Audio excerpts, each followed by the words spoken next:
बंधु माने आजिर एही भिडियोटी मीन राशि व्यक्ति विशेष मानक पई बहुत गुरुत्वपूर्ण अटे। कारण न्यायदाता एवं कर्मफलदाता शनिदेव बकरीरू मार्गी हेबा पई जाउछंती, जहाँकि 15 नवेम्बर 2024 को शनि मार्गी हेबा पई जाउछंती। तेबे शनि मार्गी हेबा परे एहार किपरि प्रभाव आपणक जीवन उपरे पड़िबो, शनिदेव आपणक केउ सब फलाफल प्रदान करिवे, आपणक केउ सब शुभ फल एवं केउ सब अशुभ फल प्रदान करिवे। शनि मार्गी हेबा परे आपणक जीवन रे केउ सब बड़ परिवर्तन हेबो। एहा व्यतीत शनिदेव आपणक कुंडलीर केउ गृह रे मार्गी हेबे एवं कुंडलीर केउ केउ गृह उपरकु शनिकर दृष्टि पड़िबो। ए सब विषय रे आजिर एही भिडियो रे आमे माने विस्तार रूप रे आलोचना करिबा। सेथिपई बंधु माने आपण माने भिडियोटी को स्किप न करी शेष पर्यंत निश्चय देखंतु एवं आपणकर जदि मीन राशि होई थाए तबे भिडियोटी को लाइक करी चैनल टी को सब्सक्राइब करि दियंतु एवं कमेंट बॉक्स रे भक्ति एवं श्रद्धार सहित जय श्री जगन्नाथ निश्चय लिखंतु। तेबे बंधु माने सर्वप्रथम आसंतु जानि नेबा बकरीर अर्थ कोन एवं मार्गीर अर्थ कोन। बंधु माने जेतेबेले कोनोसी ग्रह सूर्यंक ठारू निजर दूरता बनै नै थांती एवं निजर सठिक गति अनुसार गोचर करि पारि नथांती, सेतेबेले सेही ग्रह बकरी होई जाय थांती एवं जेतेबेले ग्रह निजर सठिक गति अनुसार गोचर करि थांती सेतेबेले सेही ग्रह मार्गी अवस्था रे थांती। तेबे सबुठारु गुरुत्वपूर्ण कथा हेउछि जेतेबेले कोनोसी शुभ ग्रह मार्गी होई थांती सेतेबेले तांकर चेष्टा बल बढ़ी जाय थाए, जहा फଳରେ तांकर शुभता मध्य बढ़ी जाय थाए, से आपणको अधिक शुभ फल प्रदान करि पारि थांती। मात्र जेतेबेले कोनोसी पापी ग्रह बकरी होई थांती सेतेबेले से आपणको सठिक भाबरे शुभ फल प्रदान करि पारि नथांती, कारण तांकर गति बहुत धीर होई जाय थाए एवं से आपणको अधिक अशुभ फल प्रदान करि थांती। तेबे शनि जेहेतु पापी ग्रह अटंती एवं शनि बकरी होई जाइथिले तो आपणको से अधिक अशुभ फल प्रदान करुथिले एवं शनि जेहेतु बहुत धीर होई जाइथिले तो से आपणको तांकर फल मध्य बहुत धीरे धीरे प्रदान करुथिले, जहा फଳରେ आपणको कार्य रे आपणको अनेक समस्यार सामना करबाको पडुथिला। आपणको मध्यने मध्य एक धीरता चली आसीथिला, प्रत्येक कार्य को आपण स्पीड रे करि पारु नथिले। आपण जेउ भी कार्य करुथिले सेही कार्य रे बहुत देरी रे आपणको सफलता मिलुथिला एवं आपण जेउ कार्य करुथिले सेथिरे आपणको कार्य हिसाब रे आपणको लाभ मध्य प्राप्त होई पारु नथिला एवं आपणको अनेक बाधा विघ्नर सामना करबाको पडुथिला, अनेक समस्या देई आपणको गति करबाको पडुथिला। मात्र वर्तमान जेतेबेले शनि मार्गी हेबे तो यह प्रत्येक राशि व्यक्ति विशेष मानक पई एक शुभ खबर अटे। शनि मार्गी हेबे अर्थात से निजर सठिक गति अनुसार गोचर करिवे एवं सठिक भाबरे आपणको फलाफल मध्य प्रदान करि पारिबे। तेबे बंधु माने आजिर ही कार्यक्रमटी जन्म राशि एवं चंद्र राशि उपरे आधारित अटे। तो बंधु माने राशि चक्रर 12टी राशि मध्यरु 12 नंबर राशि हेउछि मीन राशि एवं मीन राशि राष्ट्राधिपति हेउछन्ते देवगुरु बृहस्पति। तो आपणको कुंडलीर द्वादश भावरे विराजमान अछन्ति शनिदेव। शनिदेव आपणकर द्वादश भावरे ही बकरी थिले एवं द्वादश भावरे ही मार्गी हेबाकु जाउछन्ति। तो शनि आपणकर जो बकरी अवस्था रे थिले एवं द्वादश भावरे थिले तो आपणको बहुत समय हॉस्पिटल चक्कर लगाइबाकु पडुथिला एवं आपणको एमिति किछि स्थान को जिबाकु पडुथिला जेउठाकु जिबाकु आपण पसंद करू नथिले। आपणको अननेसेसरी ट्रैवल करिबाकु पडुथिला, आपणकर अननेसेसरी खर्च मध्य हेउथिला, जेउ जिनिस रे आपणकर इंटरेस्ट नथिला, जेउ जागा रे आपणकर इंटरेस्ट नथिला सेही सब जिनिस सेही सब जागा को आपणको बारंबार जिबाकु पडुथिला, सेही सब जिनिस आपणको सहित बारंबार घटुथिला जाके आपणको बिल्कुल भी पसंद नथिला। आपण एपरी स्थान को जाउथिले, एपरी कार्य करुथिले एवं एपरी लोकमानक सहित आपण मिलामिशा करुथिले, सेही सब जिनिस आपणको सहित कंटिन्यू हेउथिला। आपणको मध्यरे लेजीनेस बहुत अधिक थिला, थक्कापण रहिथिला, कोनोसी भी कार्य रे आपणकर मन लागु नथिला, आपणको मध्यरे आलस्य रहुथिला एवं आपणकर माइंड जेमिति होल्ड हो जाइथिला। मात्र शनि जेतेबेले मार्गी होई जिवे सेतेबेले आपणको सामना रे एक सठिक मार्ग आपणको देखा जिवो, कारण शनि जेतेबेले आपणकर द्वादश भाव में मार्गी हेबे तो सेतेबेले से आगको अग्रसर करिवे। जेतेबेले कि बकरी थिबा बेले से पछकु देखुथिले मात्र मार्गी हेबा बेले शनि आगको अग्रसर हेबे। तो आपणको आपणको जीवनर सठिक मार्गदर्शन हेबो। यह सेमाननको पई अत्यधिक शुभ रहिबो जो माने विद्यार्थी अछंती।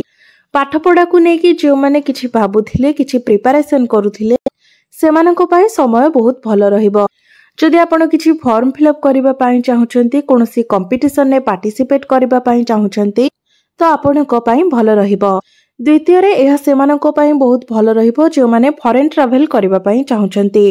मीन राशि रो व्यक्ति विशेष माने जो माने फॉरेन जिबा पई चिंता करुथिले किंबा लॉन्ग ट्रैवल करिबा पई भाबुथिले किंबा एमएमसी रिलेटेड आपणकर जदि कोनोसी कनेक्टिविटी थिला किंबा कोनोसी एमएमसी कंपनी रे आपण कार्य करुथिले किंबा आपणकर जदि कोनोसी प्रकार भी विदेशी गतिविधि रहिछि तो सेथि पई एही शनि मार्गी आपणको बहुत शुभ फल प्रदान करिवे। कारण द्वादश भावटी होइथाय विदेशर भाव एवं द्वादश भावटी खर्चर भाव मध्य होइथाय एवं हॉस्पिटल भाव मध्य होइथाय। तो शनि बकरी थिबा बेले आपणकर जो अजथा खर्च हो जाउथिला ता शनि मार्गी हेबा परे आपणकर खर्च रे कंट्रोल आसीबो। मात्र वर्तमान भी आपणकर शनि 7.5 प्रथम चरण चलीछि एवं 23 मार्च 2025 रे आपणकर शनि 7.5 द्वितीय चरण आरंभ होइजिबो।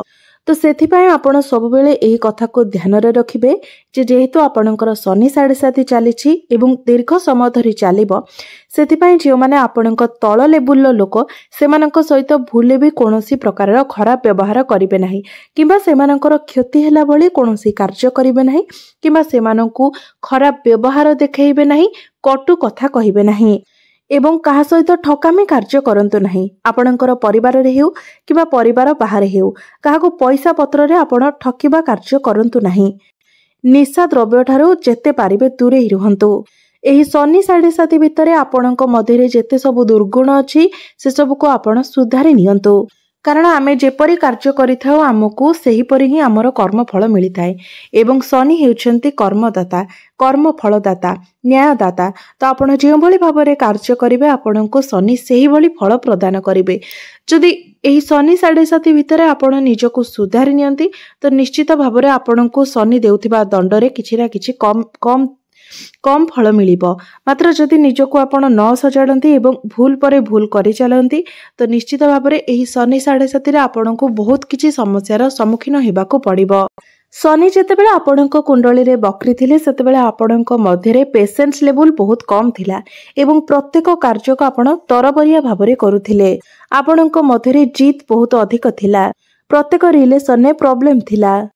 आपण निजे निजको नै कि प्रॉब्लम रे थिले निजको नै कि डिसैटिस्फैक्शन ने थिले जहा कि शनि मार्गी हेबा परे आपण 60 to 70% एथिरे चेंजेस देखिबा को पाइबे जहा कि आपणको पई पॉजिटिव चेंजेस हेबो।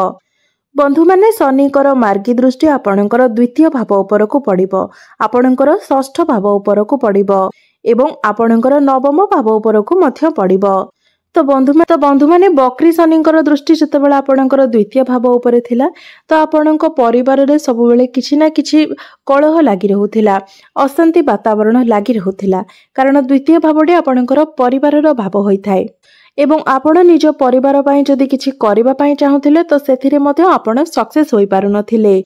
मात्र शनि जेतेबेले मार्गी हो जिवे सेतेबेले आपण एथिरे किछिटा परिवर्तन देखिबाकू पाइबे भल परिवर्तन देखिबाकू पाइबे मात्र संपूर्ण रूप रे नुहे कारण शनिकर दृष्टि को केबे भी भल बोली माना जाय न थाए शुभ बोली माना जाय न थाए। तो एबे भी आपण सब बेले ध्यान दियंतु जे आपण निजको केते शांत रखि पारिबे आपण निज भितरे केते धैर्य रक्षा करि पारिबे एवं केते पॉजिटिव रखि पारिबे।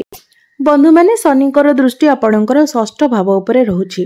षष्ठ भावटी होइथाय रोग ऋण एवं शत्रुर भाव मात्र एबे भी आपणको ए सब उपरे ध्यान देबार अछि। मात्र जो शत्रु माने हाथ धोइकी आपणको पछरे पड़िथिले आपणकर सब बेले किछि ना किछि क्षति करबाकू चाहुथिले आपण सेथिरे वर्तमान अर्थात शनि मार्गी हेबा परे आपण सेथिरे किछिटा पॉजिटिव चेंजेस देखिबे से सब आपणकर से सब प्रॉब्लम धीरे धीरे कम हेबाकू लागिबो। यह व्यतीत जो व्यक्ति माने ऋण करज किंबा कोर्ट कचेरी मामला रे अधिक टेंशन ने थिले सेमाननको पई किछि ना किछि रास्ता निश्चित बाहरिबो। 15 नवेम्बर नहीं कि एप्रिल 2025 मध्य आपणको किछि ना किछि बाट निश्चय मिलिजिब। शनिଙ୍କର दृष्टि आपणकर नवम स्थान अर्थात आपणकर भाग्य स्थान उपरे मध्य रहुछि। तो नवम भावटी होइथाय पितांकर भाव। तो जदि आपणक पितांक सहित आपणकर किछि वैचारिक मतभेद रहुछि तो एबे भी आपण सेति प्रति ध्यान देबा उचित। तो आपण निज पिता को रेस्पेक्ट देबा पई चेष्टा करंतु। केवल एबे ही नुहे सबुबेले प्रत्येक व्यक्ति को निज माता पिता को रेस्पेक्ट करबा उचित। कारण आपणक कर्म आधार रे ही शनि आपणको फल प्रदान करिथांती। आपण माने जानंती बापा माँ आम पई चलंती ठाकुर होइथांती।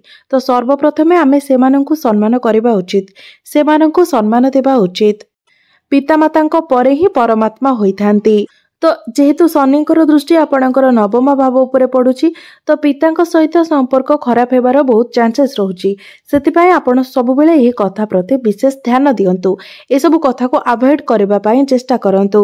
मात्र आपणकर पिता जे मेंटली स्ट्रेस रे रहउथिले एवं तांकर स्वास्थ्य रे मध्य समस्या थिला, ए सब क्षेत्र रे आपण पॉजिटिव चेंजेस देखिबा को पाइबे। तेबे बंधु माने 2025 रे आपणक जीवन रे एक बड़ परिवर्तन हेबाको जाउछि।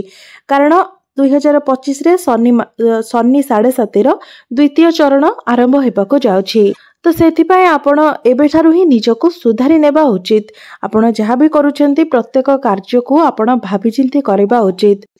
तेबे बंधु माने एही मासरे आपणक पई जहाँ भी किछि अशुभत्व रहुछि तार खंडन पई शनि मार्गी हेबा परे भी आपणकर समस्या रहुछि। जेहेतु आपणक कुंडली रे शनि 7.5 चलीछि तो सेथिपई आपण प्रत्येक दिन गुरुंकर बीज मंत्रर जप करंतु। प्रत्येक दिन आपण गुरुंकर बीज मंत्र 108 थर जप करंतु। एहा सहित प्रत्येक दिन निश्चित भाबरे आपण हनुमान चालीसार पाठ करंतु। विष्णु सहस्र नाम प्रत्येक दिन पाठ करंतु एवं प्रत्येक दिन आपण शनिंकर बीज मंत्र 108 थर जप करंतु। तेबे बंधु माने आपणकर जीवन मंगलमय हेउ, एहा ही ईश्वरंक निकटरे मोर प्रार्थना। धन्यवाद।